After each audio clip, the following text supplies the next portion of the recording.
Ma guarda che io con questa filosofia ho smesso di essere socialista.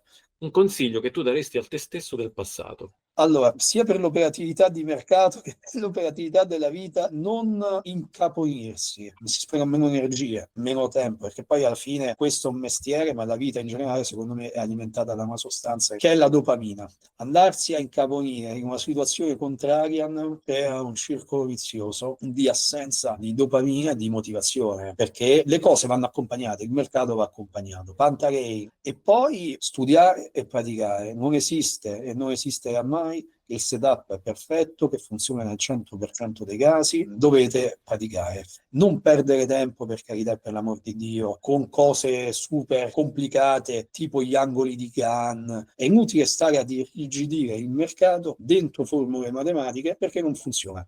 Questi sono i miei consigli. Ecco. La telecamera annuisce, applaude, perfetto, è felice.